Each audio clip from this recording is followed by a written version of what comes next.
আমার আল্লাহ তাআলা জানা দেয় রে বান্দা, এই কিতাবের উপদেশ গ্রহণ করবি রে, জাহান্নামী মানুষগুলো আমি আল্লাহ তাআলা জান্নাতি মানুষ বানায়া দেব। প্রিয় ভাইরা আমার, কোরআনুল কারীমের উপদেশ যারা গ্রহণ করবে তারা সুদের সাথে থাকবে না। কোরআনুল কারীমের উপদেশ যারা গ্রহণ করবে তারা ঘুষের সাথে থাকবে না। কোরআনুল কারীমের উপদেশ যারা গ্রহণ করবে জবান থেকে মিথ্যা বলবে না। কোরআনুল কারীমের উপদেশ যারা গ্রহণ করবে ইতিমের মাল খাইতে পারে না। কোরআনুল কারীমের উপদেশ যারা গ্রহণ করে বেপরদায় চলতে পারে না। সেই জন্যই তোমার আল্লাহ তাআলা বলেন করবিনি রে, কোরআনুল কারীমের উপদেশ গ্রহণ করবিনি, জাহান্নামী মানুষ আমি আল্লাহ জান্নাতি মানুষ বানিয়ে দিব। একটু আওয়াজ দিয়া বলেন সুবহানাল্লাহ। প্রিয় ভাইরা আমার,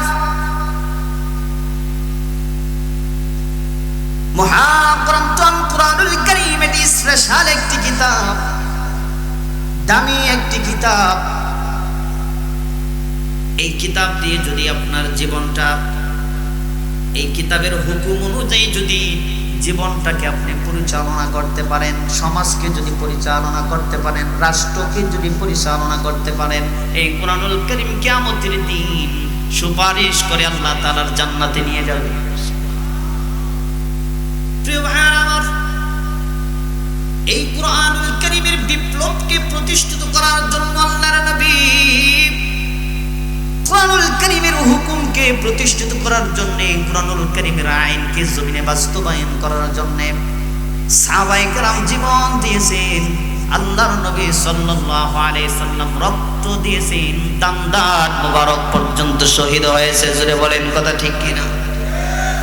আল্লাহর নবী সাল্লাল্লাহু আলাইহি ওয়াসাল্লাম সাহাবায়ে কেরামের কাছে, মানুষের কাছে যখন এই কোরআন দিয়ে দাওয়াত পৌঁছে দিলেন আল্লাহর নবী, যেই মানুষগুলো ছিল নারীদের সতীত্বের জম, ইজ্জতের জম, যেই মানুষগুলো অন্য মানুষকে হত্যা করতে কণ্ঠবোধ করত না, যেই মানুষগুলো রাতের অন্ধকারে দিনের আলোতে নিজের ইচ্ছায় অনিচ্ছায় হারাম কাজের ভিতরে লিপ্ত হয়ে যাইতেন, আল্লাহর নবী যখন কোরআন দিয়ে তাদের কাছে দাওয়াত পৌঁছে দিলেন, যেই মানুষগুলো ছিল নারীদের সতীত্বের জম, ইজ্জতের জম, এই মানুষগুলো কোরআন পেয়ে কোরআন গ্রহণ করে, কোরআনের উপদেশ গ্রহণ করে সেই মানুষগুলো হয়ে গেল নারীদের সতীত্ব এবং ইজ্জতের পাহারাদার। এই কোরআন গ্রহণ করার মাধ্যমে নারীদের ইজ্জতের জম ছিল যেই মানুষগুলা, তারা নারী জাতির চরিত্র ইজ্জতাবলুর পাহারাদার হয়ে গেছে। আওয়াজ দিয়ে বলেন সুবহানাল্লাহ।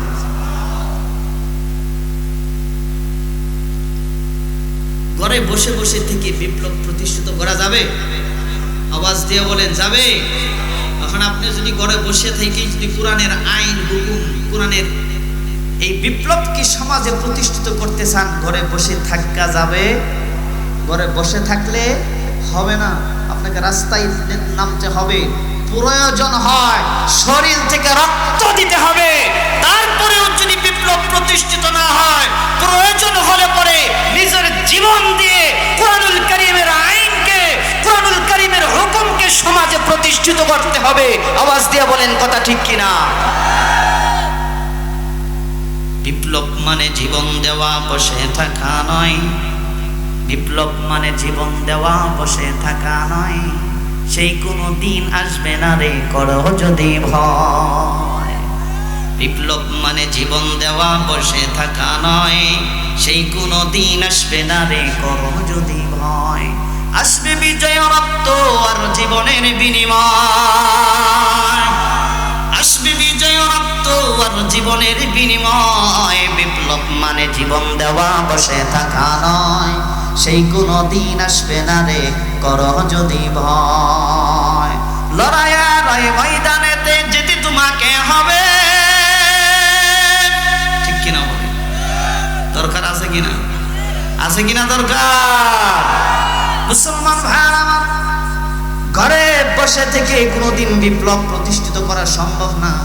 ঘরে বসে থেকে বিপ্লব প্রতিষ্ঠিত করাও যাবে? এই কোরআনের বিপ্লবকে প্রতিষ্ঠিত করার জন্য রাস্তায় নামতে হবে, প্রয়োজন হয় রক্ত দিতে হবে। তাও যদি না হয় জীবন দিয়ে হইলেও কোরআনুল কারীমের আইন সমাজে বাস্তবায়ন করা লাগবে। যদি করতে পারেন মুসলমান, কাল কিয়ামতের দিনে কোরআনুল কারীম সুপারিশ করে আল্লাহ তাআলার জান্নাতে নিয়ে যাবে। প্রিয় ভাইরা আমার, সেই কোরআনের পথে থাকতে রাজি আছি আমরা? কে কে থাকতে রাজি আছি? দুই হাত তুলে আল্লাহকে দেখান। লিল্লাহি তাকবীর।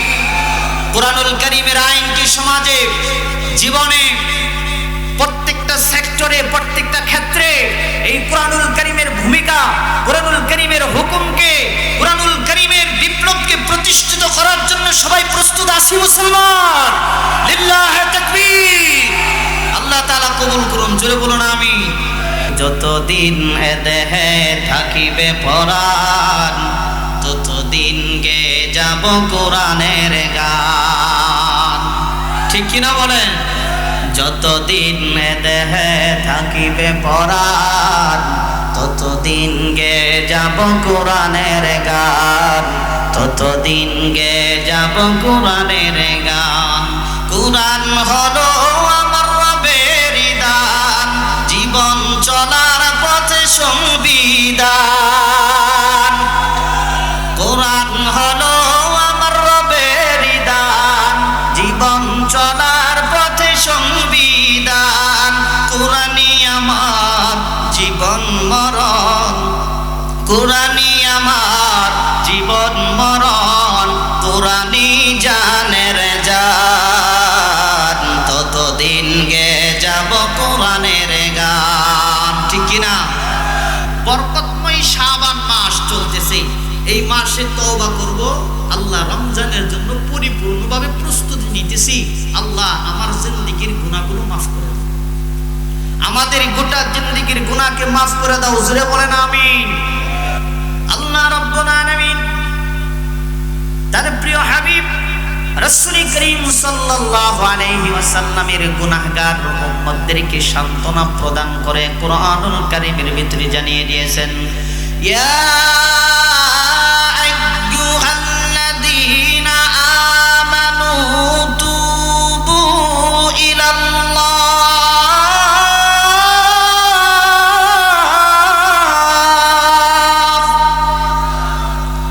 তুবু ইলাল্লাহি তাওবাতান নাসুহা। আল্লাহ রাব্বুল আলামিন তার প্রিয় হাবিব রাসূল করিম সাল্লাল্লাহু আলাইহি সাল্লামের গুনাহগার উম্মতদেরকে সান্ত্বনা প্রদান করে এটা বলেছেন, কারণ রব্বে করিমের সবচাইতে বড় দয়া তার বান্দার উপরে। রব্বে করিম তওবার দরজাটা খোলা রাখছে। ঠিক কিনা বলেন? রব্বে করিম যদি তওবার দরজাটা যদি খোলা না রাখতেন, ওপেন করে না রাখতেন, মনে হয় আমরা কেউ জাহান্নাম থেকে মুক্তি হয়ে জান্নাতে যাইতে পারতাম না। ঠিক কিনা বলেন? কারণ এত পরিমাণে গুনাহ আমাদের জিন্দেগিতে হয়েছে রে ভাই, এত পরিমাণে গুনাহ আমরা জিন্দেগিতে করি, দিনের আলোতেও করি, রাতের অন্ধকারেও করি, বুঝিয়াও করি, না বুঝিয়াও করি। আওয়াজ দিয়া বলেন ঠিক কিনা? মুসলমান ভাই, এত পরিমাণে গুনাহ আমাদের জিন্দেগিতে হয়েছে। ও মিয়া, আল্লাহ তাআলা যদি, রব্বে করিম যদি দয়া করে, মায়া করে, তওবার দরজাটা যদি খোলা না রাখতো, তাহলে আমাদের ঠিকানা ছিল জাহান্নাম। ঠিকানা কোথায় ছিল? কিন্তু আমার আল্লাহ তওবার দরজাটা খোলা রাখছেন। সুসংবাদ, খুশখবর আল্লাহ তাআলা জানিয়ে দিয়েছেন, তুবু ইলাল্লাহ। ও ইমানদারেরা, ইমানদারদের ভিতরে নারীও আছে, পুরুষও আছে। আছে কিনা? আছে না নাই? আল্লাহ তাআলা বলছেন, তুবু ইলাল্লাহ তাওবাতান নাসুহা, তওবার দরজা খোলা রাখছি রে। ও মে আল্লাহ তাআলা বলেন, ও ইমানদারেরা, আমি আল্লাহ তাআলার কাছে তোমরা তওবা নাসুহা করো। কি করো? তওবা নাসুহা করো। এই তওবা নাসুহা করার মাধ্যমে আমার আল্লাহ তাআলা জানায় দেয়, আমি রব্বে করিম তোর তামাম জিন্দেগির সব গুনাহগুলো মাফ করে দিব। একটু আওয়াজ দিয়ে সুবহানাল্লাহ জোরে বলা যাবে না? কত গুনাহ জিন্দেগিতে করছি জানা আছে? পৃথিবীর কেউ জানে না, যিনি জানে তিনি কে? পৃথিবী না জানো আমি তো জানি, আমি কি পাপ করেছি হাই, ঠিক না? আমার পাপের করলে বিচার, বাঁচার আমার নাই উপায়, দয়াময় প্রভু মাফ করো আমায়, ক্ষমা করো আমায়। কত গুনাহ আমাদের জিন্দেগিতে হয়েছে।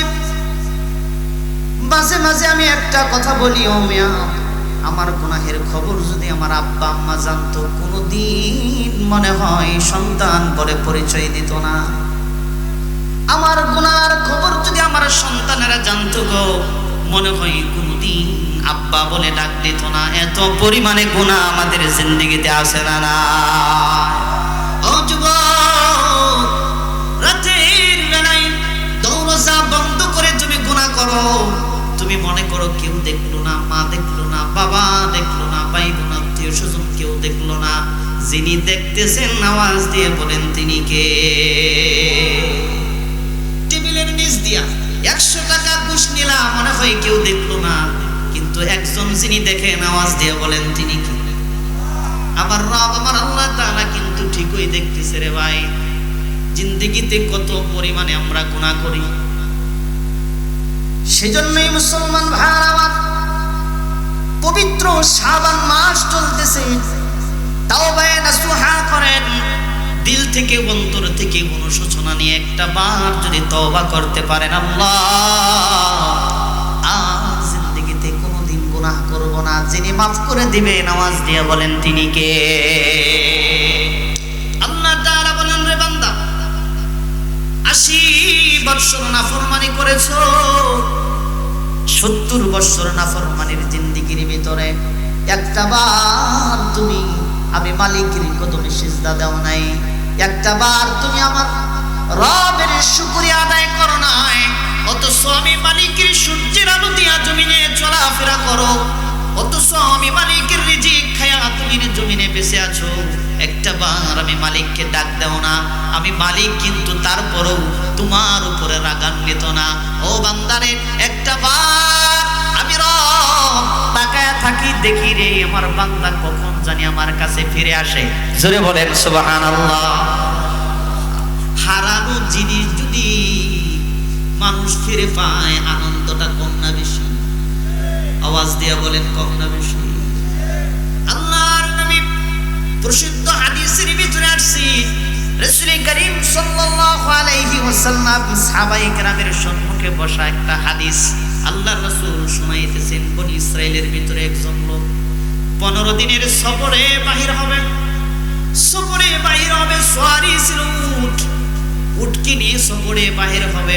হাঁটতে হাঁটতে হাঁটতে হাঁটতে উট নিয়ে চলতে চলতে চলতে চলতে একটা জায়গায় যখন তার বিশ্রামের প্রয়োজন হয়েছে, ক্লান্ত হয়ে গেছে, হয়ে যাওয়ার পরে একটু ঘুমের ভাব যখন বান্দার চোখে আসছে, একটা গাছের নিচে যখন বসে বান্দাটা একটু ঘুমিয়ে গেছে, ঘুম থেকে উঠে দেখে তার সওয়ারি উটটা তার কাছে আর নাই।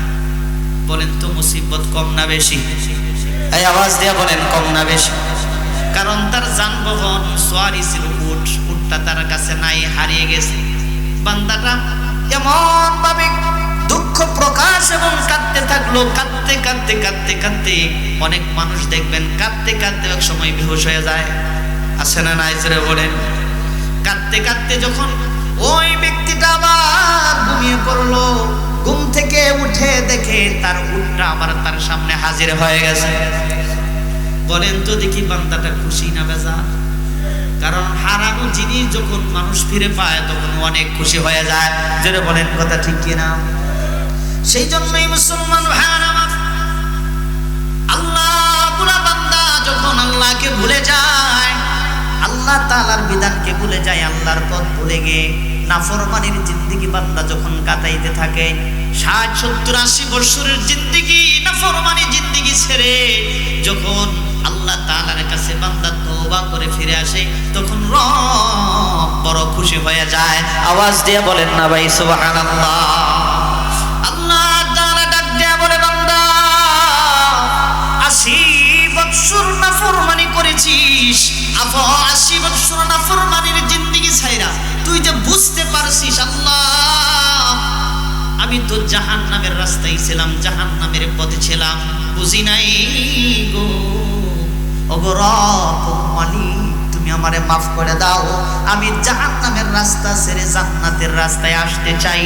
আমার মালিক ডাক দিয়া কয়, ওরে বান্দা তুই বুঝতে পারছিস, ক্ষমা চাইতে দেরি হয়, আমি মালিক তোকে মাফ করতে দেরি করি না।